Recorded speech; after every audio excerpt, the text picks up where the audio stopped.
Bismillahirrahmanirrahim.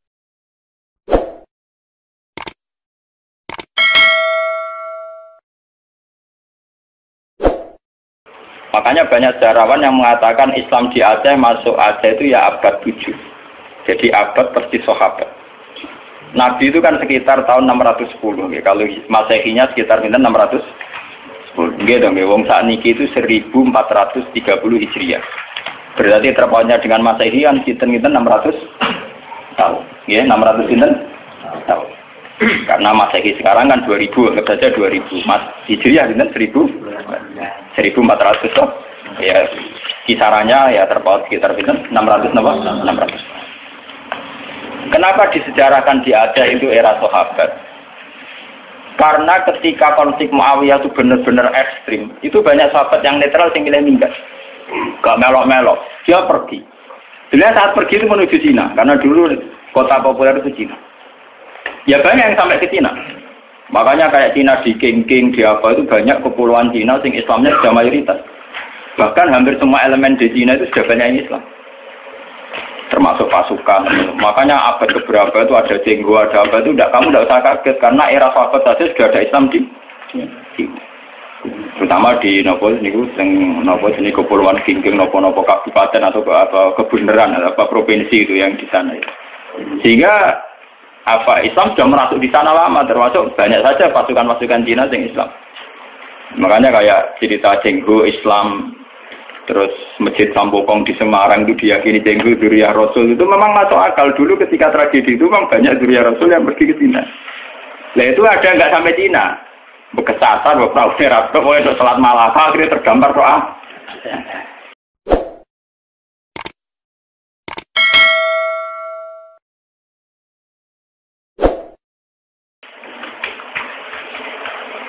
Sehingga Islam di Aceh tua betul. Orang sepakat pasti Islam pertama di Indonesia itu di Aceh. Makanya cara Faiz ya, wajahnya orang Aceh itu lebih dekat ke Arab atau India. Karena dulu mbah-mbahnya itu kalau nggak Arab ya Pak. Nah, Pak Rogen nak tunggu lama tunggu. Wong Yogyo, wong Solo itu mesti asli made in kene. Mulane pesek ndak kreteng. Wong aja bangir-bangir. Nah ini mirip apa India. Karena kalau ndak dari Gujarat, dari Arab. Mbah-mbahane kita, Pak, mbah-mbahane wong napa? Aceh. Iku Mas Bin barang mesti Jawa. Lewoting. Aku lo cerita. Sehingga ada Islam di Aceh itu ya barokahnya konflik. Ya barokahnya apa? Konflik. Makanya ketika Rasulullah ini cerita malih tentang Cina. Sebetulnya Nabi itu sempat diberitahu Tuhan, ya Muhammad. Ini kalau terus nama lagi tentang hati sahih. Nabi pernah cerita ke sahabat, saya berdoa 3 hal. Yang 2 dikabulkan Allah, yang 1 tidak. Sahabat tanya, yang 1 itu apa ya Rasulullah? Saya minta Allah yahlika ummati. Hela kabadihi dibadin. Saya minta supaya tidak ada kerusakan, tidak ada bantai-membantai antara umatku dengan umatku yang lain. Kamane aku rasa pengen wong Islam paten-tinaten berumat Islam di Famanaani, tapi Allah tidak mengabulkan itu. Allah tidak mengabulkan. Terus ketika Nabi kan secara basariah, secara kemanusiaan tuh kecewa, karena tidak ingin melihat umatnya kok saling. Wong Islam kok paten binaten dan apa? Nah pangeran sementara pangeran pun ikut keputusan umat. Aku sing roh hikmah. Menang kalah sing duwe-dunya ya menang. Wong proposal ae di kabulno kan ya sah. Jenenge napa? Proposal, permohonan. Tapi ternyata sejarah membuktikan teori itu bahwa yang benar ternyata Tuhan. Ketika orang Islam di Timur Tengah tidak nyaman dengan kondisi Timur Tengah, banyak yang minggat. Termasuk minggat yang Cina, akhirnya Islam yang Cina kata, minggat yang Aceh, akhirnya yang Aceh kata. Sama seperti Pangeran Diponegoro, Pangeran Dinowo itu tukaran kecewa mbek keraton do minggat. Akhirnya ono Islam teng Sulawesi, ono pangeran nak berkeliaran itu. Berhubung wis dadi pangeran kan mental mimpine kan pancet. Akhirnya do gawe pondok, gawe gerak. Nah, mau tetep nang keraton meneng nang Taman Sari terus demenan terus malah repot. Nah, yang keraton nak penuh dengan kenikmatan. Membakar selir, pria punya selir, orang punya selera, punya apa? Artinya itu bukti bahwa semua keputusan Tuhan pasti mengandung hikmah. Malah nak ono kiai tukaran ning daerah iku apik. Tapi nak ra minggat malah ra apik. Mergo gak menyebar. Kumpul ning kono. Dadi nek tukaran kudune sing ming. Iku nanti iso menyep. Nak ra minggat dadi udun ning kono. Seraman delok sejarah pondok-pondok gede ora barokah tukaran kan. Saya ono Gus ning desa, Gus pondok gede. Mergo ning pondok induk itu tukaran. Wah, akhirnya nyebar. Zaman tanya saja, sejarah Melilir Boyo Kerapia sampai ada pondok di Pandan Aran, ada pondok apa? Mesti barokah itu kak. Orang tak munafik. Loh, kalau ini keluarga kiai itu, saya dari keluarga dinasti Latem. Dulu banyak ada cocok akhirnya nyebar. Ki Hamid Pasuruan itu keluarga saya, itu misanan sama Pak saya. Tukaran nyebar. Banyak balukman rata-rata pasaran meningkat untuk tuban. Itu penting itu tadi kadang cuma repot kadang tukaran orang tinggal lagi. Jadi udun. Berarti pemikiran. Nah ini cerita. Sampai tanya sejarah manapun, baru kayak orang Islam ning Cina itu baru kayak tukaran, baru kayak minggat. Islam di Aceh juga baru kayak apa? Itu begitu sejarahnya memang. Makanya dalam hukum takdir itu begitu. Takdir itu kadang tidak menyenangkan secara syariat, tapi takdir nggak bisa dilawan. Ya karena itu tadi, itu sudah Tuhan. Tuhan itu kalau dengan hak prerogatifnya sebagai Tuhan mesti jawabnya mau ini alamu malah. Saya tahu apa yang kalian tidak. Pengiran suatu motonge, bahwa ini alamu malah apa? Aku luwe roh, mungkin itu makhluk roh. Itu sejarah. Kemudian bahkan sebagian riwayat mengatakan ini yang sejarah paling ekstrim. Zuriyahnya Husain itu banyak habaib-habaib yang alim, yang bahkan mensyaratkan nggak boleh nikah sama Sarifah, harus nikah sama Ajab. Makanya banyak saya kasus bin Yahya bin Bafadol atau Balfaqih itu banyak yang gak rai saya jelas. Rai ini, saya kadang rai Cino, ya kayak Cenggu barang itu. Saya pernah ditanya, apa mungkin Cenggu Zuriyah Rasul, tapi rai ini kok Cino? Meripati sih, sedikit. Dulu ketika banyak pembantaian karena orang memburu zuriyahnya Husain. Ya, sejarah itu kan kayak film-film Cina. Karena takut zuriyahnya Husain itu nanti melawan, mengkudeta, banyak orang yang berburu zuriyahnya Husain mau dibantai. Sehingga untuk mensiasati itu, banyak yang harus kawin sama orang non-Arab. Dan ini pesek atau keriting, pokoknya serah ketara arah. Paham? Sehingga banyak zuriyah Rasulnya yang sudah secara wajah, secara postur sudah ada kayak zuriyah Rasul. Padahal silsilahnya jelas sampai Nabi. Itu dulu bagian dari strategi menghindari pembantaian. Makanya kamu jangan kaget. Misalnya istrinya Sari Budatua Cina, Putri Sempo Cina. Usmino Ciro kok natape dok kanjeng. Saya itu ngaji aku roh, ngenteni dikandani. Itu sejarahnya memang begitu. Memang disengaja dulu dari babahnya apa? Artinya ya mungkin tuh kalau PPS turunan Nabi. Nah, keturunan Nabi keluarganya Nabi. Nah, keluarga yang untuk Nabi Jahal Abu Lahab barang.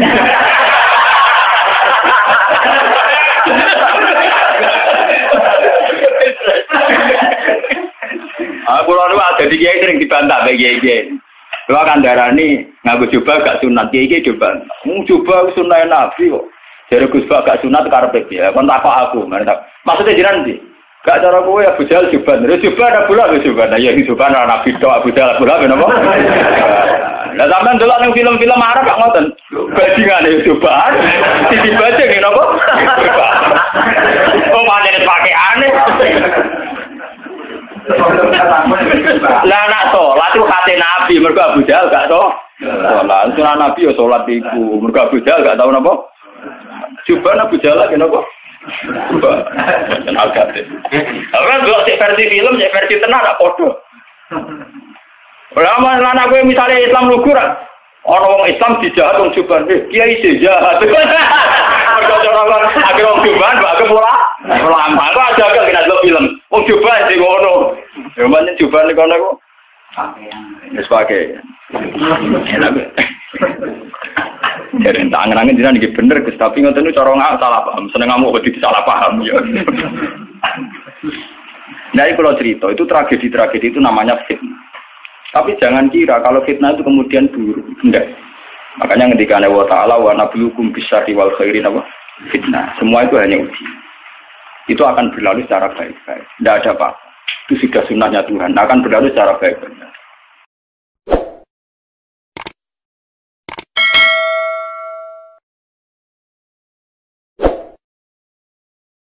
Karena dulu Mbah Darwis itu, Kiai Dahlan itu, dulu ngajinya bersama Mbah Hasyim ketika di Indonesia yang ngaji Mbah Soleh Darat. Mbah Soleh Darat itu dulu ngajinya sama buyut saya ke-6, namanya Mbah Soleh Asnawi di Kudus. Mbah Soleh Darat itu dulu alim-alimnya orang Jawa ya Mbah Soleh Darat, Soleh bin Umar. Tempatnya di Semarang, tapi beliau itu sebenarnya orang Jepara yang dekat Kudus. Setelah di Mekah, Mbah Hasyim ini mondoknya ya, mulazimnya ke Syekh Mahfud Termas. Tapi sesekali ke Syekh Khotib Minangkabau. Nah, yang Mbah Ahmad Dahlan lebih sering ke Syekh Khotib Minangkabau, sesekali ke Mbah Mahfud. Singkat cerita, karena Syekh Khotib Minangkabau sudah modern ya, terlibat organisasi dunia. Pas itu beliau pengagum Muhammad Abduh, pengagum Rasid Ridho. Sehingga bawaannya Mbah Dahlan itu lebih pergerakan karena beliau lebih mengidolakan Syekh Khotib. Nah, Syekh Khotib sendiri sebenarnya orang Minangkabau. Jadi beliau namanya Muhammad saja sebenarnya. Jadi menantunya orang Arab. Oh, itu dicibir mertuanya ini karena punya mantu orang Jawa, orang ndak Arab.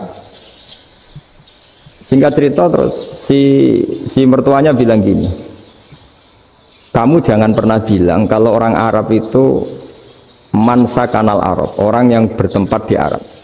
Walakin mantakallama bi arabiyyin fasihin, tapi orang bisa ngomong Arab secara fasih. Singkat cerita, kalau kamu tidak percaya, nanti suatu saat menantu saya kalau Jumatan, tidak usah kamu kasih tahu, langsung suruh jadi khotib.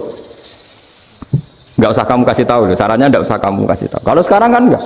Kalau dosen mau jadi khotib kan mengumpulkan materi dulu.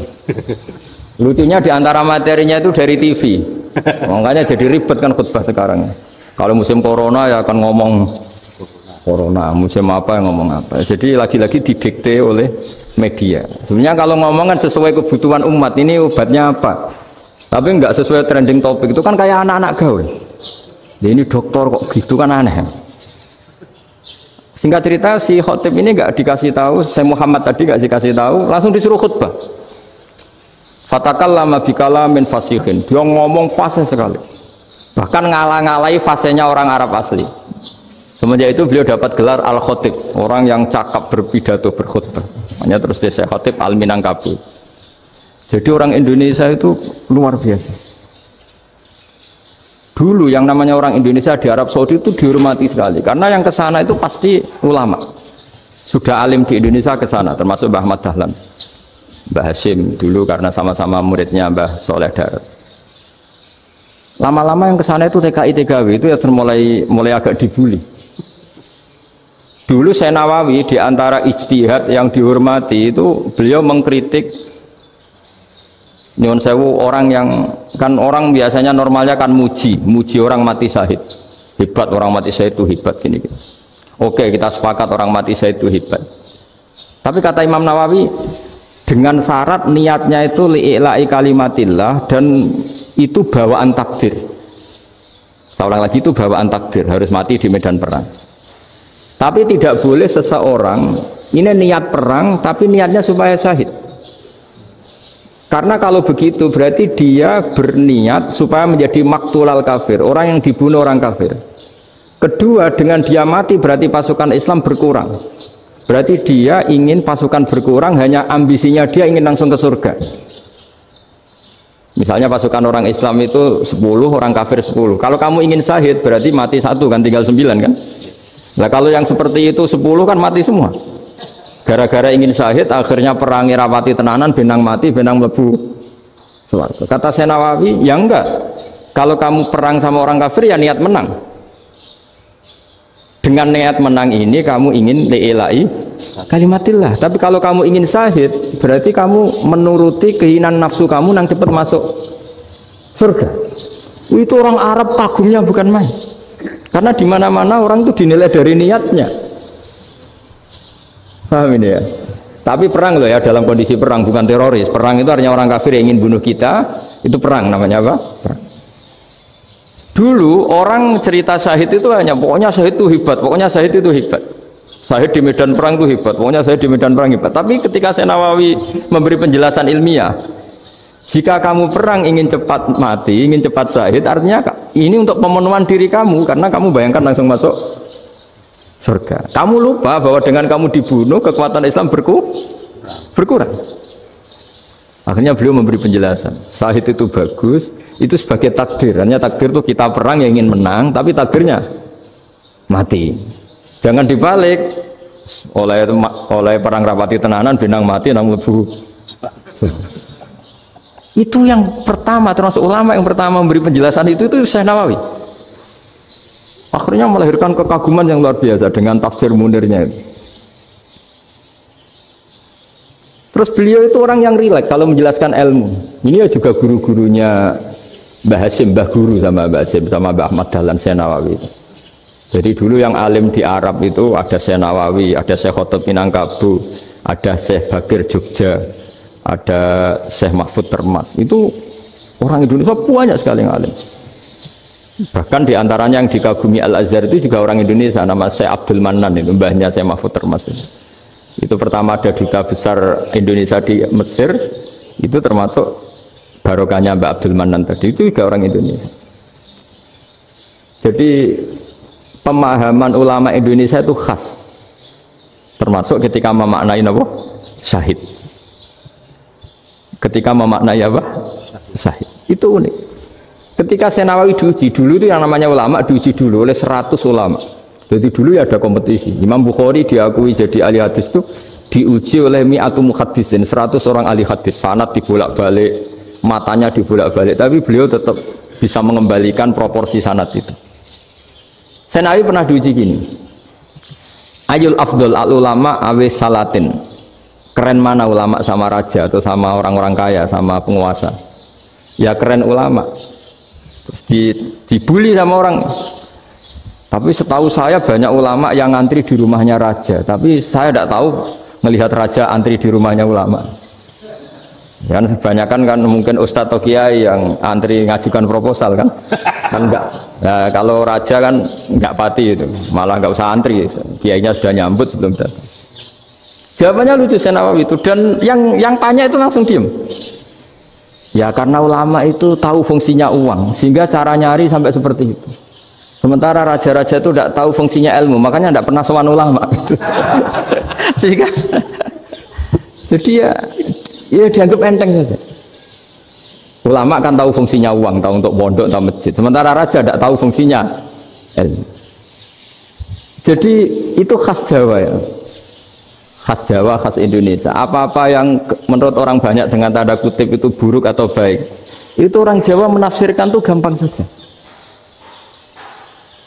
Sehingga semenjak itu Jawa itu dipandang betul.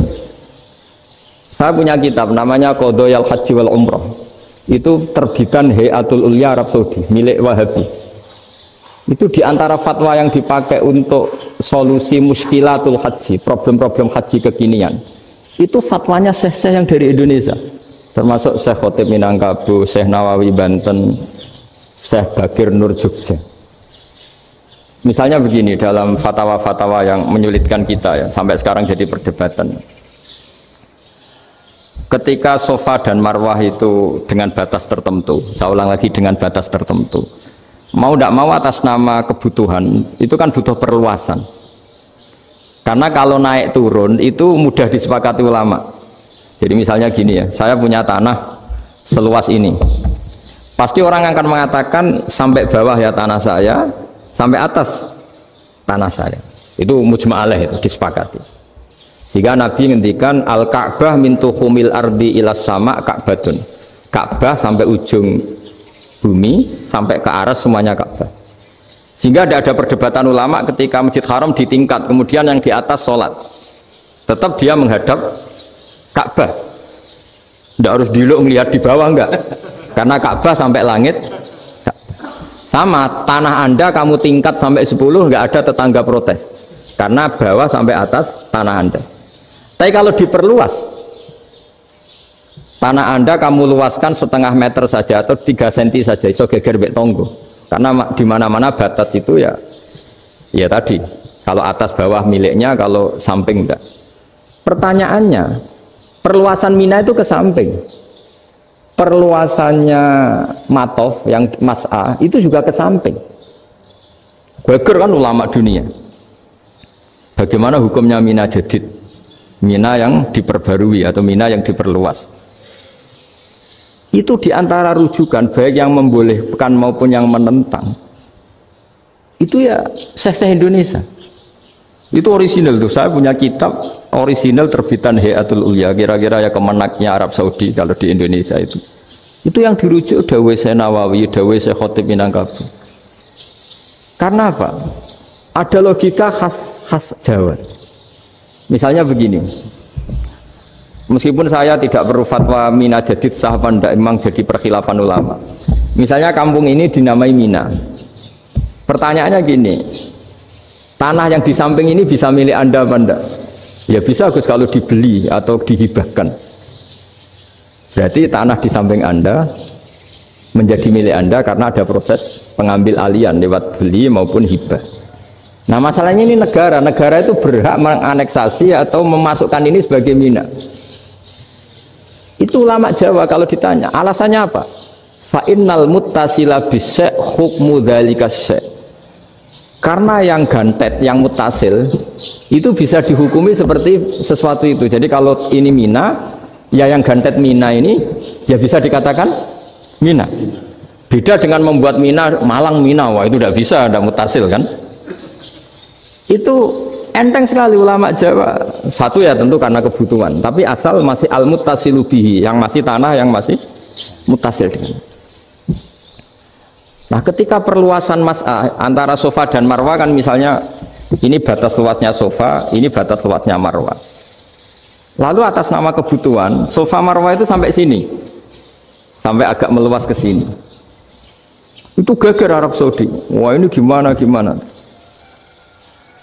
Padahal tawaf itu harus antara Gunung Sofa dan Gunung Marwah, sa'i itu ya. Tapi kalau istilah Quran memang tawaf sama-sama. Makanya apa? Inna Sofa al-Marwata min sya'airillah faman hajjal baita wa i'tamara fala junaha alaihi ayyat tawafa. Nah, jadi kalau istilah sa'i di Quran itu masih tawaf. Karena harus ada, kalau bisa lah, bukan harus. Kalau bisa memang harus ada unsur muternya. Kita kalau sa'i kan dari sini Sofa sampai sini Marwah, terus kan agak muter ke sini. Nah, kan agak membentuk lingkar, nah, makanya Quran tetap mengistilahkan apa? Tawaf. Jadi bukan sini ke sini terus sini ke sini kan enggak, tapi sini sampai sini terus muter kan, terus sini. Jadi antara setar dan selama ini prakteknya kan gitu ya. Sofa ngambil sini, terus ke sini, terus agak muter. Ya karena ada unsur agak muter ini terus orang menyebut apa? Tawaf. Tapi itu bukan syarat sah, ini cerita ideal. Saya ulang lagi ya. Gunung Sofa itu puncaknya atau pucuknya kalau dalam bahasa Jawa itu ya hanya segini, ini sampai sini. Nah, kelompok Islam yang fikih keras nggak boleh diperluas karena Allah memilih tempat ini itu spesial, jadi nggak boleh ke yang lain. Tapi ketika kebutuhan mendesak, mau tidak mau harus diperluas. Itu jawabnya Kiai Jawa lucu. Gunung sing ketok iku sing dhuwure tok. Sikilane luwih ombo. Jadi karena kita kan gunung kan bentuknya gini. Nah, Sofa yang kecil itu yang atasnya, tapi sikilannya sini kakinya lebih luas. Jadi boleh perluasan asal tidak melebihi kakinya. Nah, dihitung ya lebih luas. Jadi Kiai Jawa itu kayak wong delok gunung Penanggungan, kayak gunung Arjuna. Di mana-mana puncak gunung itu lebih kecil timbang kakinya. Artinya diperluas ini bukan berarti tidak di Sofa dan tidak di, itu khas Kiai Jawa. Jadi jangan kira orang Jawa itu udah hebat-hebat sekali. Termasuk perkembangan hotel di Arab Saudi. Itu dulu sebelum ada hotel. Buyut saya kelima atau keenam dulu haji, namanya Badur Rahman. Itu kalau mau ingin menghindari terik matahari itu masuk gua. Itu masuk gua itu hanya separuh badan, kakinya di luar. Jadi jangan bayangkan kalau gua di Indonesia kayak gua Akbar di Tuban orang bisa masuk jalan-jalan, enggak. Gua di Arab itu kayak cepitan batu, tidak sampai masuk. Sehingga kepalanya dimasukkan, kakinya masih kena matahari, saking panasnya Arab Saudi. Sehingga dalam bayangan hijrah ketika Nabi bersembunyi di gua Sur, itu kata Abu Bakar, kalau orang kafir melihat kakinya pasti melihat kita karena nggak bisa masuk penuh. Jadi orang itu mau dempes tok. Sehingga ya kira-kira luasnya gua paling segini. Makanya guyonannya kiai-kiai itu untung nggak kayak gua Indonesia. Kalau kayak gua Indonesia laba-labanya capek karena luas sekali. Jadi jangan bayangkan gua Arab tuh kayak gua Indonesia. Makanya bayangannya andai kan orang itu melihat ke bawah pasti melihat kita karena orangnya nggak bisa masuk penuh, nggak bisa masuk 100%. Ya kayak cepitan batu lah mirip. Itu kan mirip Gunung Uhud. Gunung Uhud kata Rasulullah, nanti kalau kamu perang itu di atas, menang atau kalah di atas, musuh biar di bawah. Dengan di atas kamu bisa mana? Jangan bayangkan kayak Gunung Merapi, kayak Gunung Penanggungan. Lah kalau Gunung Penanggungan mana ke bawah yang leyang kan? Jadi gunung di Arab itu kayak bukit. Ya sampean pernah kan ke Uhud itu ya sama ini aja tinggi ini kan? Nah ini yang mulai ada mis. Makanya nerjemah itu susah di Indonesia. Karena jabal itu udah harus tinggi. Kalau tinggi nggak bisa mana dari atas ke bawah kan nggak ngefek kan? Sampai kalau ke Uhud gunungnya kan pendek sekali sehingga yang mana dari atas ke bawah ya kalau kena musuh ya celaka karena memang dekat. Ya kalau gunung Indonesia mana dari atas ke bawah yang ngelayang nggak ngefek. Nah itu susahnya nerjemah bahasa Arab ke kita. Jadi transkrip itu nggak gampang karena ada pengertian yang beda. Kita kalau bilang gunung itu tinggi sekali. Sampai banyak mahasiswa tersesat ya saking tingginya. Kalau orang naik Uhud nggak akan tersesat, wong ketok dari bawah itu. Nah ini pentingnya ngaji ya. Jadi akhirnya ulama-ulama Indonesia itu dipakai rujukan. Jadi mulai Mbah Hasyim, Mbah Ahmad Dahlan sampai era buyut-buyut itu masih orang alim. Lama-lama yang di Indonesia ini orang-orang yang bodoh. Sehingga orang Jawa kalau ke sana dibully, ya Jawa tak kuluh kaya. Orang Jawa itu penggaweannya itu makan ular. Karena belut itu kalau di kamus itu persis ular. Dulu itu kan kamus tidak full color. Gara-gara gak full color, gambar belut sama ular itu sama. Belut itu belut sama ular kalau nggak full color gambarnya sama apa enggak? Sama. Terus orang Jawa itu kan masih banyak yang makan bajing itu apa? Ketupai. Bajing kalau digambar tidak full color sama dengan tikus. Gambar yang tidak warna hitam putih. Sehingga kita ini dibully pemakan tikus dan pemakan ular. Karena belut itu persis ular kalau digambar yang tidak full color. Sampai datang Syekhona Khalil, datang ulama ngarang kitab ya judulnya Al-Belut.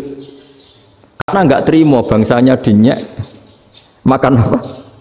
Ular. Terus dikarang.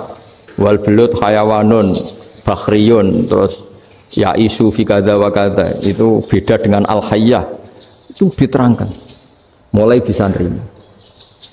Terus sistem hotel juga gitu. Sampai tanyakan dalam sejarah dulu orang Sedayu ada namanya Syekh Mukhtar. Syekh Mukhtar bukan bikin rumah besar yang siapapun orang Indonesia haji itu nempat di sana. Nah ini yang menginspirasi akhirnya ada hotel. Dulu Syekh Mukhtar hanya menyediakan untuk hujat-hujat Indonesia. Lama-lama jadi hotel. Tidak mau saya mau cerita. Kata Mbah Mun sering cerita. Kenapa wa ma arsalnaka illa rahmatan lil alamin, kata Mbah Mun, Allah itu pasti bikin ulama yang tidak produk Arab itu pasti ada. Kalau orang Arab jadi ulama wajar, bahasanya Arab, domisilinya di Arab. Tapi Allah akan selalu bikin ulama yang tidak bangsa Arab. Imam Ghazali itu Tus itu Persia. Imam Bukhari itu kira-kira kalau sekarang ikut Uzbek. Ya, Imam Bukhari itu kalau negara sekarang ikut mana? Uzbek.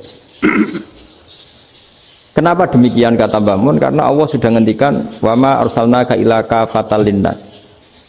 Manusia semua ini kena khitabnya Islam. Kalau tidak ada ulama yang dari berbagai negara, kesannya Islam itu hanya milik orang Arab Saudi. Makanya Allah selalu bikin ulama-ulama yang bahkan tidak Arab. Termasuk Imamul Muhaddisin, yaitu Imam Bukhari, itu orang Uzbek, orang Rusia lah kalau sekarang, ikut Uni Soviet dulu. Imam Ghazali itu orang Persia. Syekh Nawawi itu orang Banten. Karena Allah ingin memaklumatkan bahwa Islam ini untuk semua, sehingga orang yang tidak Arab pun bisa belajar Islam, yang alimnya itu nggak kalah sama orang apa? Arab. Makanya ini PR ya, kalau Gus Dah Ploso nanti ngendikan suatu saat orang belajar Islam itu bahkan orang Arab pun bisa belajar ke Indonesia. Kalau orang Indonesia bisa alim betul kayak dulu. Sekarang banyak liga antar ulama. Itu orang Indonesia pasti masuk. Ulama-ulama top dunia itu pasti orang Indonesia banyak yang masuk. Karena tadi ketika orang Indonesia baca kitab, itu orang Arab itu kagum, kok bisa ada bahasanya baca secara benar. Bukan sekedar bisa baca secara benar. Karena memang dilatih sedemikian rupa di pondok-pondok. Makanya kita semua lah yang alim di Indonesia itu kemana-mana ya pasti alim. Dulu putra Mbah Mun namanya Gus Zofur itu tahun pertama ya sudah the best di tahun pertama. Kalau tahun pertama the best-nya ilmunya bawaan dari sarang, dari keluarganya. Gus Najib mondok di Sayyid Muhammad tahun pertama sudah dipuji sebagai yang teralim karena ya sanggup. Kalau dipujinya tahun ketiga, tahun keempat kan mungkin dapat dari sana. Ini tahun pertama. Saya ulang lagi tahun pertama. Karena pengajaran di Indonesia itu luar biasa di pondok-pondok ini. Makanya kalau dalam anekdot pondok itu cerita-cerita lucu itu. Ada orang Jakarta ngaji, setelah di kelas itu pelengahan terus. Melihat jendela, lihat pintu terus. Lama-lama gurunya marah. Kamu diajarin kok enggak punya sopan, melihat pintu terus enggak memperhatikan guru ya. Anak Betawinya jawabnya lucu. Habis Pak Guru bohong ya. Kenapa ya? Kamu Pak Guru bilang Ja'a Zaidun, Zaid datang. Tak lihat enggak ada yang datang. Setelah itu contoh nasab kan ro'a itu Zaidan. Saya melihat Zaid, saya enggak melihat Zaid. Contoh ketiga yang jar kan maror tu Zaidin. Saya berjalan ketemu Zaid. Pak Guru diam di situ enggak jalan-jalan. Jadi saking detailnya Indonesia dia cari. Kalau rofa Ja'a Zaidun, kalau nasab ro'a itu Zaidan, kalau jar maror tu Zaidin. Nah si murid Betawi ini karena pertama sekolah ngiranya gurunya itu cerita Zaid datang, makanya dia lihat pintu terus, mana katanya datang kok enggak datang-datang ya. Nah dengan latihan seperti itu kemungkinan orang Indonesia salah itu kecil karena memang dilatih betul. Saya ulang lagi karena memang dilatih betul. Sehingga ketika orang Indonesia ini yang cerita seorang wartawan, ini kisah nyata. Kalau ini tidak anekdot, kisah nyata. Ada wartawan internasional meliput Ramlah itu di Gaza, di Palestina. Wartawan Indonesia ini hanya bisa bahasa Inggris. Dijak ngomong bahasa Arab. Terus dia bilang saya tidak bisa. Saya tidak bisa, saya bisanya ngomong Inggris. Tapi apa yang terjadi setelah sholat? Si Indonesia ini jadi imam pakai sholat jariah lagi. Baca bismillah benar, bismillahi jar karena mudhof ilaih. Terus ketika iktidal ya benar, Rabbana lakal hamdu mil'us samawati wa mil'ul ardi benar. Ketika tahiyat ya benar, at-tahiyatul mubarakatuh sholawat. Sama orang Arab ini diambungi. Orang Arab kalau seneng orang itu dicium. Kamu tawaduk, sebenarnya kamu itu ahli bahasa Arab. Karena orang Indonesia sekali sholat itu nggak ada yang salah, meskipun benarnya karena hafalan, tapi bagi yang ahli nahwu itu hebat. Misalnya kita kalau menghafalkan kan Bismillahi, Bismi jar karena ba, Allahi jar karena mudhof ilaih, Ar-Rahmani jar karena sifat, Ar-Rahimi karena sifat. Alhamdu rofa karena mubtada, lillahi jar karena ada huruf jarli, Robbi jar karena sifat.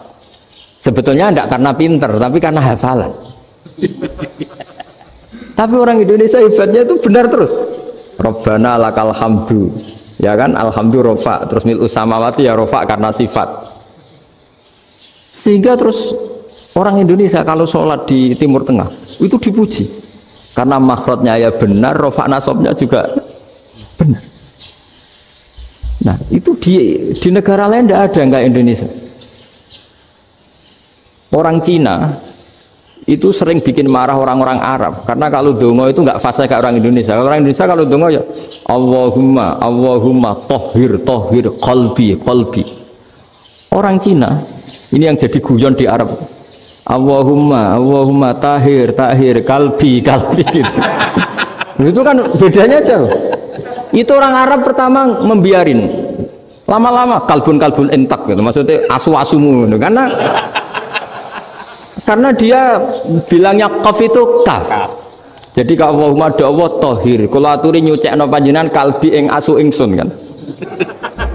Tapi kalau qalbi itu ati ingsun, tapi kalau kalbi anjing ingsun. Bedanya qaf sama kaf. Karena arah-arahnya kalbun entak, asu-asumu, maksudnya kan. Tapi padahal orang Cina itu paling dilihat teksnya, ya pakai qaf. Orang Indonesia enggak, mulai kecil dilatih, sak fase-fase. Sampai ya sulit betul latihan Fatihah itu. Kalau di Kudus malah sampai 3 bulan Fatihah itu. Sampai at-tahiyyatu, kurang bersih. At-tahiyyat sampai gitu. Sampai ada cerita itu orang dipanggil maftuhin itu gak melengak, harus maftuhin. Baru melengak. Tapi barokahnya itu orang Indonesia kalau dongo memang benar-benar Allahumma tohir qalbi. Ya Allah sucikan hati kami, bukan tahir kalbi. Karena sekali jadi kaf itu maknanya anjing saya. Ya Allah sucikan anjing. Jadi ini orang Indonesia. Jadi kata Mbah Mun, dawe Mbah Mun, illaka fatal linnas, bahwa agama ini milik semuanya. Itu diantara bukti Allah menghendaki atau mendesain Islam seperti ini, orang yang belajar di Indonesia itu pengetahuannya Islam, pengetahuannya tentang Islam itu tidak kalah sama yang belajar di Al-Azhar, sama yang belajar di Arab Saudi. Makanya ini PR-nya UMM, PR-nya IAIN, PR-nya UIN. Bisa enggak sealim mereka dalam bahasa Arab? Nah, bahasa Arabnya man anta, ana zaidun. Jangan sampai, karena kita di sana ini kadang dibully. Orang Arab tuh kalau bully kita, sampai tak kasih cerita. Oh, itu ngawurnya Masya Allah. Kata dia, ada anak orang Indonesia haji. Si anaknya orang Indonesia dijotos sama anaknya orang Arab. Dijotos, dipukul. Singkat cerita terus si orang Indonesia nggak terima, anaknya yang orang Arab dipukul. Yang balas bapaknya. Orang Arab tanya, lima ada dorong ibni, kenapa kamu mukul anak saya? Itu orang Indonesia bahasa, wah anakku sudah ada. Jadi hanya bilang gitu. Artinya anak saya dihada ya maka tak ada. Bahasa Arabnya gitu. Anak saya dipukul maka saya balas mukul. Itu orang Arab mantuk-mantuk oh gitu. Paham? Suatu saat ada orang Indonesia itu sama orang Arab itu dilus-lus itu ya digini-giniin. Karena dia latihan bahasa Indonesia, latihan bahasa Arabnya itu masih mufrodat. Jadi kalau mengartikan yadun itu tangan, saro itu jalan. Jadi kalau jalan ya saro-saro. Roksun itu kepala, ana itu ingsun. Jadi karena dia nggak ngerti penggunaannya, itu bahasa Arabnya itu yadun anta, jadi bukan yaduka tapi yadun anta, berarti tangan kamu. Saro-saro itu jalan-jalan.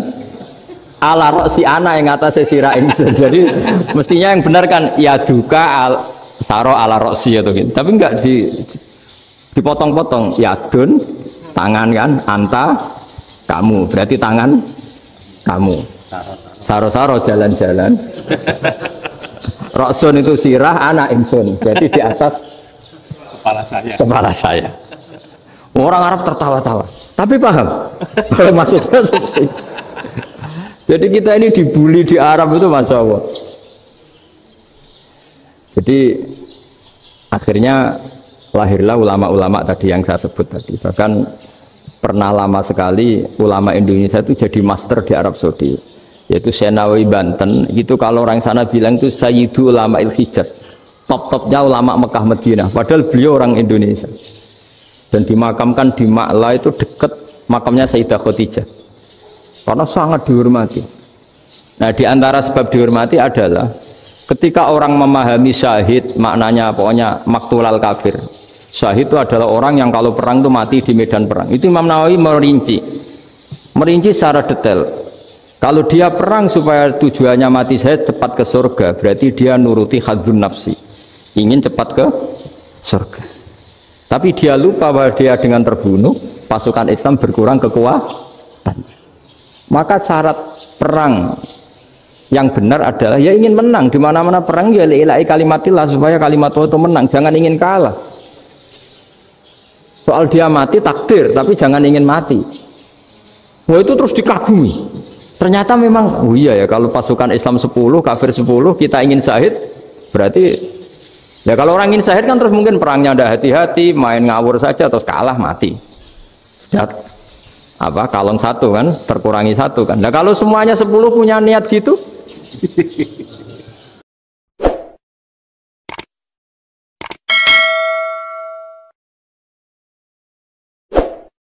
tahun 1908 sebelum ada partai nasionalis yang berani melawan kolonialisme Belanda adalah partai-partai Islam, sehingga kebangkitan Indonesia dimulai 1908 karena saat itu yang pertama mencetus ide melawan Belanda adalah kiai-kiai Islam, yaitu saat itu bikin serikat dagang Islam, terus lama-lama menjadi serikat Islam, terus lama-lama menjadi partai Islam, dimulai dari angkatannya Hos Cokroaminoto.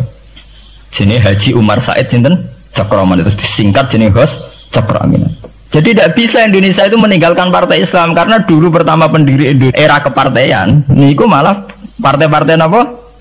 Islam yang lahir di Solo, di Jogja. Bahkan sebelum ada negara yang bernama Indonesia, itu ada negara yang bernama Demak Bintoro, ada Demak Ngayogyakarta apa? Karto. Itu semua negeri apa? Islam. Ya paham, sehingga secara kesejarahan kita tidak kalah sama tuanya Soekarnoisme atau partai PNI. Dan sampai kan kita ini kan kayak dinabubukkan, seakan-akan Indonesia itu dimulai dari Soekarno. Sehingga nak wani Pak Karno itu koyok-koyok itu kita anti Indonesia. Ya kita tidak mungkin nggak menghormati Soekarno, beliau sebagai pahlawan besar kita hormati. Ya, tapi ya kebesaran Pak Karno demi bangsa Indonesia jangan kemudian direduksi, disederhanakan hanya melewati partai. Ya itu kan namanya pengkerdilan. Tentu Pak Karno bikin negara ini ya untuk semua bangsa, bukan untuk PDIP saja, bukan untuk partai-partai marhainisme saja, juga bukan untuk partai-partai yang berfaham Soekarnoisme saja. Ya sama, tapi kita juga adil, sebagai kiai juga adil. Hos Cokroaminoto bikin partai Islam adalah untuk mengusir Belanda dari bumi Indonesia, yang nantinya juga untuk kepentingan semua bangsa Indonesia, tidak hanya yang Islam saja. Ya kita adil, sama-sama adil. Saat nasionalisme ya tidak mengurangi keagamaan, saat keagamaan tidak mengurangi nasionalis. Tapi itu tadi kemudian ini dikerdilkan secara politik. Di sawangannya nak wis duwete Pak Hasim Mbak Mega nasionalis religius itu sudah ditren. Mangger duet senengane pasangan nasionalis sampai religius. Apa nak nasionalis terus wajib sholat? Apa nak religius terus gak wajib nasional? Sebetulnya itu kan apa kena orang Indonesia itu wajib sholat hanya karena atas nama nasionalis? Apa nak gue kiai itu wajib bayar pajak? Itu kan pengkerdilan, proses pembohongan, ya. Pembohongan secara publik. Gue dibodokno, sedurunge bodoh, kan? Itu kan repot. Namanya sedurunge bodoh dibodokno, kenapa? Nurut.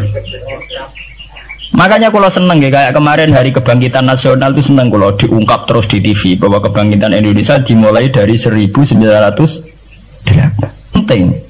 Pentingnya bahwa orang-orang yang sok Soekarnoisme biar tidak mereduksi Pak Karno hanya milik mereka sendiri, karena bangsa ini berdiri semenjak 1908. Dimulai dari gerakan Budi Utomo sampai Hos Cokroaminoto sampai macam-macam, ya serikat-serikat Islam. Tapi ini terungkap ya sausé tukaran. Jadi sebetulnya Presiden Gus Dur dari Presiden Yasa karena Basim Asari berjuang sebelum tahun 45. Megawati Yasa.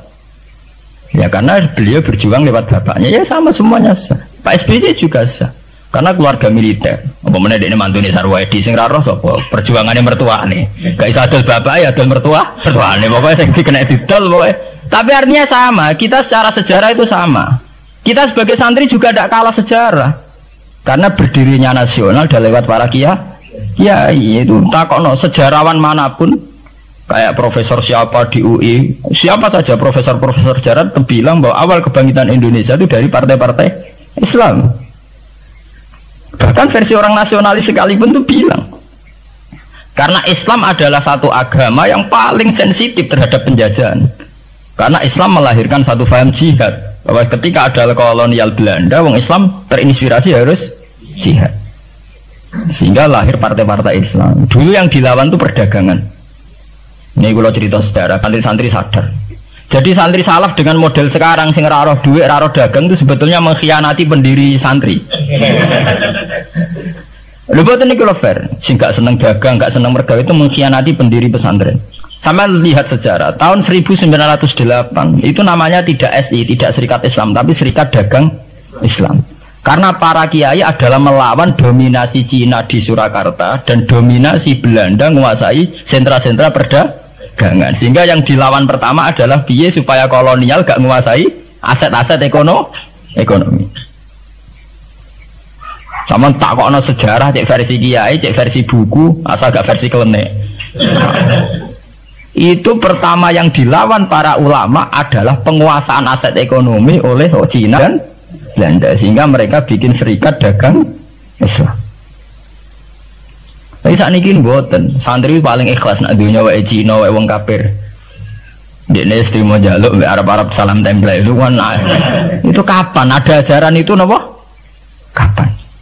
Kita diundang bupati wis seneng bupati kelar salam tempel, sementara sing juga bupati ini kere-kere diutaratur, dikajekno wis seneng dan sebagainya. Itu tidak benar, tradisi itu tidak benar. Pertama dalam sejarah yang kita lawan justru penguasaan aset-aset ekonomi. Sebab itu dulu berdirinya Partai Islam dimulai dari Serikat Dagang Islam.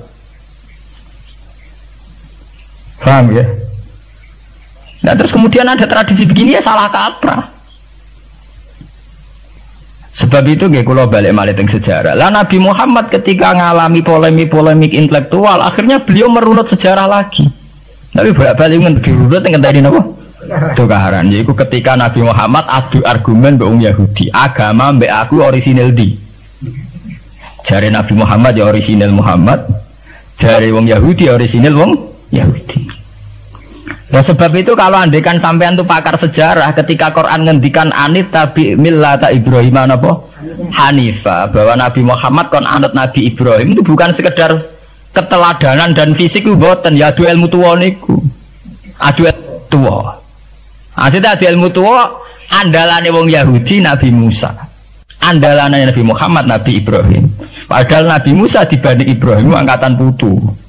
Mulane jare Quran ha antum haula'i hajastum fi ma lakum bihi ilmun falimatu hajuna fi ma laysa lakum ilm wa wa ya'lamu wa antum la ta'lamun. Maka na Ibrahim Yahudiyya wala Nasraniyya walakin kana hanifam muslimah. Terus ada ilmu tuwa. Kowe duwe agama Yahudi rak pendirine Musa.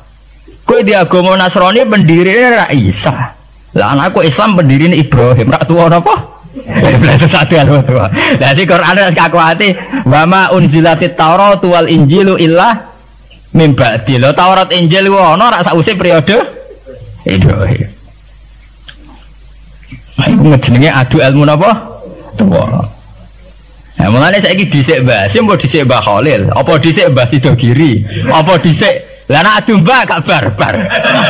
Tapi ngono ku terungkape sakwise tukaran. Itu kali tukaran sakniki. Zeni Wahid rak ponaan. Nak Muhammad nak dibela Lili Wahid malah bulike. Lah ora ono bare. Lah jare Gus Dur aku kakake. Ngenteni runut tak ngenteni tukaran. Itu tren teng putih-putih. Lho santri sarang ngerti sejarah Mbah Hasim gak ada hubungan mbek Mbah Suhaib itu cek tukaran. Riyen-riyen mboten ngerti cek rodok tukaran. Akhirnya ya karena Yai sering pidato bahwa Mbak Sueb, Mbak Ahmad dengan Mbak Hasim akrab, Gus Dur juga ngakui kalau Mbak Hasim nanti ngaji Mbak Sueb itu baru tahu. Makanya rata cocok tapi tidak saling hujat karena sama-sama utang nopo jasa. Ke Mbah Mun di guru Mbak Karim di guru Mbak Hasim Masari. Mbak Hasim sendiri nanti ngaji Mbak Sueb, ya begitu.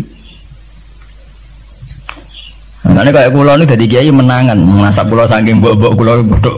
Ya itu tadi guru-guru ngalir. Enggak ya benda nopo tukaran. Kan arah tukaran itu uang kan senengane damai. Kayak uang biasanya nak ngoten, nak lagi rukun bening bocah apik sayang bojone ya wis. Dan nak lagi tukaran, wah aku mulo-mulo di mantuku ya gak sendet. Iku nak mek mantu wong biasa. Dulu pondok-pondok pesantren sing mek mantu wong biasa. Apa itu secara Islam tidak apa-apa, itu baik-baik saja, itu tidak ada masalah. Saya itu paham betul tradisi Quran itu ya begitu, sampai ngungkapno sejarah Ibrahim kiblatnya ngenteni tukar. Ketika Nabi Muhammad dituduh mat agama itu aneh, bisa madhep Baitul Maqdis wis bener, mergo traine para nabi pancen madhep Baitul. Saiki madhep Mekah wae asal usule piye. Terus akhirnya Nabi Muhammad cerita. Nah, Nabi kan diwari Jibril. Dene umillah ana sing marahi, lek Nabi ana sing napa mandu. Sing mandu Jibril dipandu pangeran, ora ngaram meleset. Lah anak kowe kan ra iso. Kowe cara sewantri no dikomongi wong nasionalis bahwa bangsa ini berdiri atas jasa Soekarno. Wis entek to kowe santri ra tau maca buku didikte ngono. Ora terus. Coba kalau sampean tahu sejarah bahwa sebelum Soekarno itu ada partai-partai Islam. Saya bukan ujuk-ujuk sampean anti Soekarnoisme, tidak apa-apa. Kita tetap menghormati Pak Karno, tapi jangan direduksi hanya milik 1-2 kelompok. Kita fair. Ini pentingnya sejarah. Akhirnya Nabi Muhammad merunut anit tabi millata Ibrahim Hanifa inna awala baiti wudi alinnasi lalladzi bi Bakkata mubarakah wa hudalil alamin. Terus ana fakta sejarah iku puing-puing sejarah sing disebut fihi ayatum bayyinatum maqamun apa Ibrahim. Delok Khidir Ismail iku ana watu ning kono iku dhisik sing digawe Nabi Ibrahim bangun Ka'bah fihi ayatum maqamun apa Ibrahim. Akhirnya Kanjeng Nabi Muhammad teng Medina adu ilmu tua mbek wong Yahudi wong Nasrani. Kowe Nasrani ra anut Nabi Isa. Kowe Yahudi mergo anut Nabi Musa. Lah aku anut Nabi Ibrahim luwih tuwa. Iku sing disebut anit tabi millata Ibrahim Hanifah. Nggih sebab niku Quran teng juz 6 diterangno ha antum haula ihajastum fi ma lakum bihi ilmun falimatu hajuna fi ma laysa lakum bihi ilm. Kowe ku debat ambek wong bintu-bintu iku ora ilmiah kabeh. Kowe debat nganggo ilmu, wong Yahudi Nasrani gak nganggo wong Yahudi ku piye? Wong darani Nabi Ibrahim kok pengikut Yahudi. Bagaimana mungkin Nabi Ibrahim jadi pengikut Yahudi? Wa ma unzilatit Taurat wal Injilu illa min ba'di. Ibrahim ra angkatan jauh sebelum Musa. Bagaimana mungkin Nabi Adam wong Nabi Adam dhisik Nabi Adam. Paham ya? Bagaimana mungkin Imam Ghazali mbok artani partainya PKB dhisik Imam Ghazali. Orang mungkin Nabi Ibrahim pengikut Yahudi atau Nasrani ya wong senior sinten? Nabi Ibrahim ma unzilatit Taurat wal Injilu illa min ba'di. Mane kok kula tiang-tiang alim nak takok Gus jenengan kiai kok ora NU. Lek NU ulama tuwon tian tuwa ulama. Jadi tidak masalah tuh ulama ra NU mungkin. Apa Imam Ghazali riyen NU? Apa Imam Suyuti daerah napa? NU. Tapi kan sejarah kayak direduksi, kayak keulamaan itu dimulai dari tradisi NU. Sebelum ada NU sudah ada tradisi keulamaan. Paham ya? Ya sama seperti Sunni. Sunni itu ya tradisi semenjak Abu Musa al-Asy'ari dan Abu Hasan al-Maturidi. Karena sebelum itu ya hanya ada tradisi sahabat tabi'in. Memang Nabi sempat menyebut istilah ahli sunnah wal jamaah, tapi kemudian dibakukan secara ADART semenjak era Abu Hasan al-Maturidi dan Imam Sinten Asy'ari. Ini kalau cerita sejarah, sehingga sebetulnya fanatisme itu ya karena setelah dibakukan ADART itu. Nah ADART ya nak sono malah mari perkara kan. Keputusan tertinggi adalah ketua Dewan Syuro sing sitok. Sing sitok keputusan tertinggi adalah sing liwat kuota, sing liwat quorum. Itu kan ra ono bari. Kula nate nggih dalam satu seminar ahli sunnah wal jamaah. Misalkan bener sejarah. Kenapa tahu-tahu kita ini merasa sunni? Dan setelah merasa sunni seakan-akan kita ini paling benar, atau yang di luar sunni adalah salah. Padahal kita tahu Islam dimulai dari Muhammad. Istilah Islam populer itu mulai Nabi Muhammad. Meskipun secara sejarah istilah itu dimulai Nabi Ibrahim. Ini mulai populer itu era Nabi Muhammad. Kemudian Nabi Muhammad itu sebagian riwayat hanya ngendikan ketika banyak firqah, itu yang benar adalah ahli sunnah wal jamaah. Ketika Nabi ditanya wa ma alamatu dzalik atau manhum dzalik ya Rasulullah, jawab Nabi ma ana alaihil yauma wa ashabi, ya satu kelompok yang mengikuti perilaku saya dan perilaku para sahabat saya. Tapi ya dawuh begini itu kan nggak jelas, artinya nggak jelas itu ya sahabat yang mana?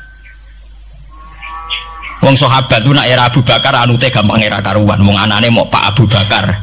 Era Umar enak anut era karuan, jenenge anane mau Pak Umar tok. Era Utsman jek rada enak. Bareng era Ali sahabat sing ndi? Sayyidina Ali bentrok ambek Muawiyah, ki anut sing ndi? Jare kelompok Ali sahabat sing bener Ali, jare kelompok Muawiyah ki anut sing ndi aja. Ki anut Ali kudu buak Muawiyah, anut Muawiyah kudu buak Ali. Anut P3 ki ini iku nak PKNU iku kudu buak salah sitok. Lalu nak kiai PKN beda tuh, wong kudu anut kiai sampun bah anut kiai tapi buatan jenengan tepaan kiai kula P3.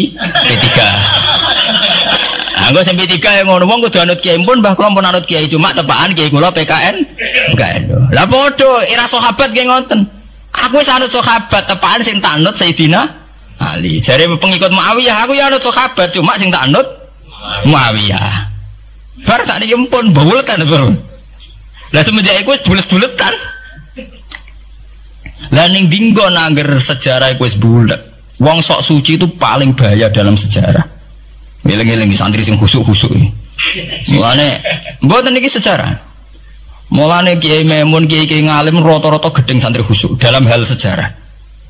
Akhirnya ono kelompok sing sok khusuk yaiku moh tukaran, ya moh partai, moh kelompok-kelompokan. Ngerasa bener dhewe iku disebut kelompok Khawarij. Wong Khawarij itu darani dosa gede murtad saking khusyuke. Ora ana dosa cilik, kabeh dosa iku gede. Mergo dosa iku bentuk pelanggaran terhadap Allah Subhanahu wa taala. Wis entek khusyuk wong Khawarij. Ora ana wong khusyuk dalam sejarah kaya wong Khawarij. Tapi saking khusyuke duwe akibat Ali yo darani salah, Muawiyah yo darani salah. Ya kok wong saiki PKB darani salah, PKNU darani salah, NU darani salah, Muhammadiyah darani salah. Dekne mau klunak-klunak ning kamar ora tau gawe madrasah, ya ora tau mulang ngaji. Paham nggih? Ya ora tau dadani umat, mau pertuntang-pertuntung. Iku Khawarij, niku jenenge apa? Khawarij. Saelek-eleke partai iku sering duwe paguyuban, ngrudak-gruduk istighosah mbok gawe sekolahan. Saelek-eleke partai. Saelek-elek ormas ya sering gerakno masa kanggo kebaikan.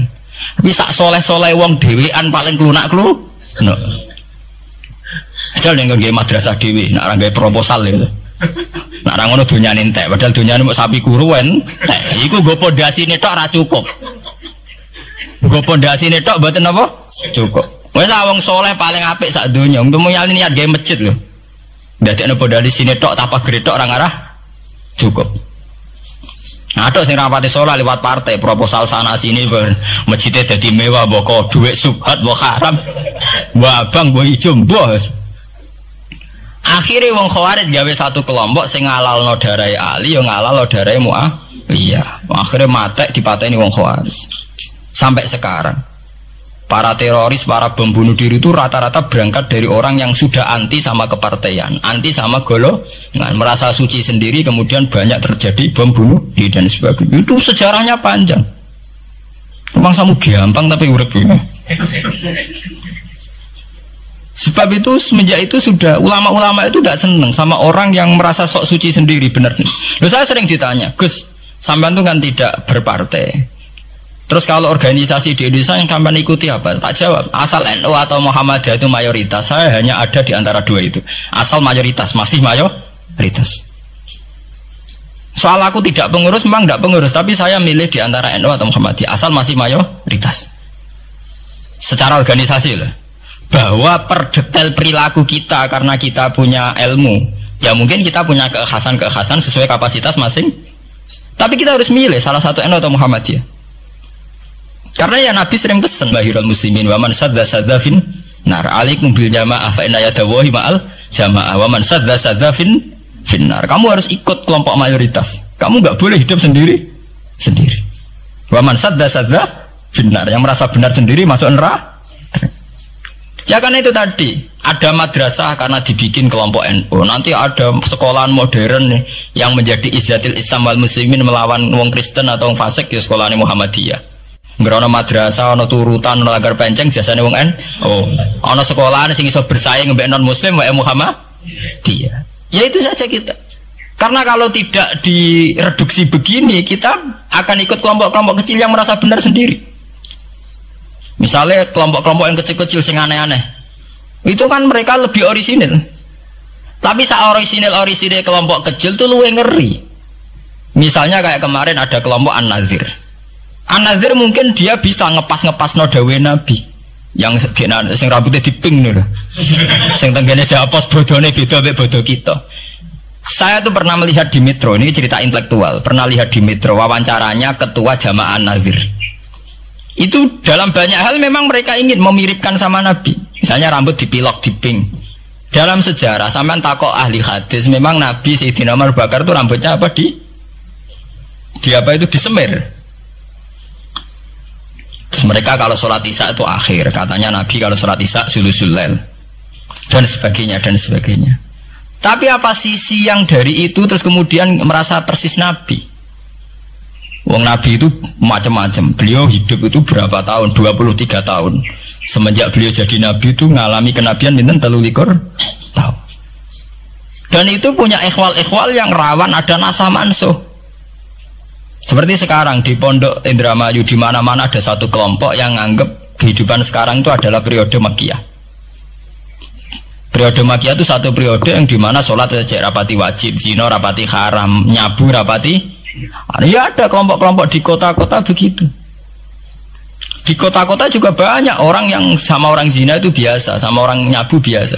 Mereka sendiri tetap mengharamkan zina, tapi nggak perlu dilawan. Sehingga polemik ketika FPI begitu, ada yang mengatakan periode sekarang itu mirip Makkiyah, di mana kemungkaran nggak perlu dilawan, yaitu bil hikmati wal mau'izatil hasanah. Ada orang yang menafsirkan Islam sekarang itu sudah periode Madaniyah, sehingga kemungkaran harus dilawan. Yang kayak FPI itu yang anggap sekarang sudah periode Madaniyah. Lah itu kan artinya begini, semua itu toh mengklaim mirip-mirip niru Kanjeng Nabi. Masalahnya semua itu juga ngeklaim mirip-mirip niru Kanjeng Nabi. Nah, terus kemudian ini cerita Malik Ahli Sunnah. Kemudian sejarah memanjang, sausi Ali bin Muawiyah keok. Sayyidina Ali keok di putra Sayyid Husain. Sayyid Husain kon ngakoni pemerintahane Yazid teng Syam. Sayyid Husain boten kersa. Idzan al mautu khairun li. Kalau begitu lebih baik mati. Terus dibantai teng Karbala. Bons. Ketika dibantai di Karbala malah melahirkan trauma lagi. Wong Islam sing model tipikal Sunni tetap melok Yazid. Tipikal Sunni, bukan Sunni, tipikal Sunni. Artinya melok Yazid, wes ora usah dituntut dendam, malah ra ono bare. Akhirnya gak dendam.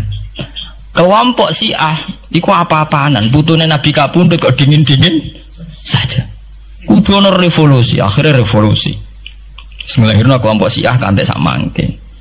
Karena kelompok Syiah itu berangkat dari tragedi Husain, semua penanggalan Syiah mengacu 10 Muharram di tanggal kabudute Sayyid Husain, dan revolusi Syiah selalu mengacu kebangkitan Sayyid Husain.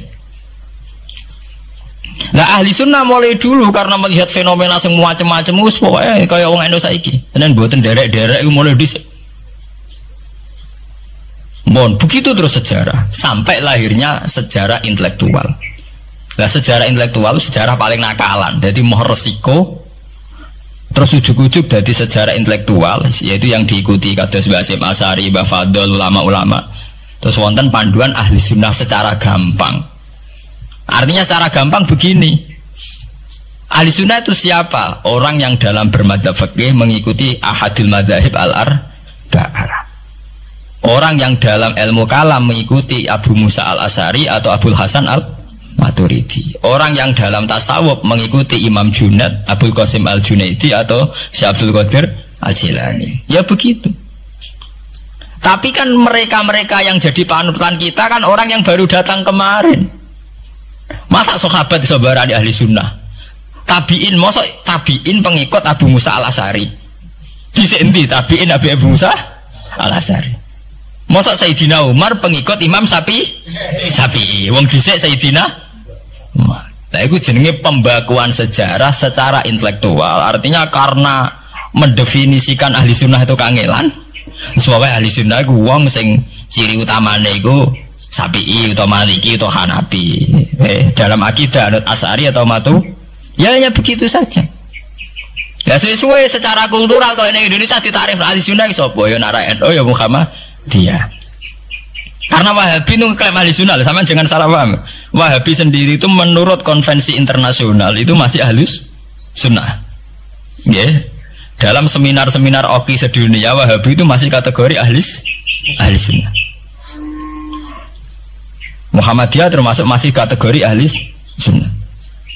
Tapi kemudian ahli sunnah direduksi lagi. Ahli sunnah iso boy, yang sarungan ketunan kunak-kunak ya napa? Ahli sunnah. Repot kan? Akhirnya secara global digawe takrif ahli sunnah itu sapa? Sing ora jelas sikape. Lah nek Syiah sing wani Amerika, itu takrif itu berkembang terus. Kok kebetulan Syiah diwakili oleh Iran, mulai dhisik ciri utamane Iran wani Amerika. Enggak dong, Iran nate dipresideni Shah Iran. Shah Iran itu Pahlavi bonekane Amerika. Terus digoleng mbek monarkine Khomeini mbek Ali Syariah. Semenjak itu Iran identik mbek wani Amerika dimulai zaman era revolusi sinten Khomeini. Badhe niku Rafsanjani nggih masih wani Amerika. Diterus samangke Ahmad Binijad niku mulai riyen Iran kok di ciri khas sebuah negara sing wani napa? Amerika. Wani tenan Boris pokoke dadi sejarah. Dene wis duwe sejarah ciri khasnya wani napa? Amerika. Nah sesuai dadi takrif. Pemerintahan Sunni piye? Sing balane Amerika, dalah Arab Saudi balane Amerika. Lah sing Syiah sing wani. Lah sesuai tarife itu ben. Misalnya Amerika runtuh sing kuat Cina. Lah itulah kehidupan intelektual. Kehidupan intelektual itu akan selalu berkembang. Dan kita sebagai ulama, sebagai orang yang ngerti Quran harus membaca itu terus fenomena itu. Fenomena pergeseran-pergeseran itu. Alhamdulillahirabbil alamin. Begitu tadi telah kita simak bersama-sama ceramah pengajian dari guru kita Gus Bah atau Kiai Haji Bahuddin Nur Salim di channel Konco Ngaji. Channel Konco Ngaji, channelnya konco-konco yang suka mengaji lewat online begitu ya. Semoga kita tercerahkan dengan mendengarkan ceramah dari Gus Bah. Semoga kedepannya kita akan lebih paham dan akan lebih tahu, akan merubah kehidupan kita yang tadinya tidak baik untuk kedepannya insya Allah menjadi baik. Yang kurang paham akan paham, yang sudah paham akan semakin paham lagi, dan ini sebagai pengingat juga. Oke teman-teman semuanya, terima kasih yang sudah menyimak sampai ke penghujung video ini. Semoga kita semuanya selalu dalam keadaan baik-baik saja, dijauhkan dari segala perbuatan-perbuatan yang melanggar ajaran agama ya. Semoga saja kita kedepannya selalu istiqomah sebagai umat Islam, iman Islam sampai kapanpun. Oke teman-teman yang baru bergabung, mohon bantuannya untuk menekan tombol subscribe, dan yang sudah bergabung saya ucapkan terima kasih. Walaupun yang belum subscribe pun tetap sebagai partner kami ya, terima kasih juga. Semoga amal kebaikan Anda Allah yang membalas. Untuk kedepannya kita sambung di video yang nantinya yang lain lagi dengan judul yang berbeda. Untuk yang kali ini kita cukupkan sekian dulu. Semoga saja tidak bosan-bosannya untuk memantang terus channel Konco Ngaji ya. Karena channel Konco Ngaji ini kita selalu menyampaikan pesan-pesan yang disampaikan dari ceramah Gus Bah. Oke, sekian dulu, mohon maaf untuk segala kekurangan. Sampai jumpa lagi dan assalamualaikum warahmatullahi wabarakatuh.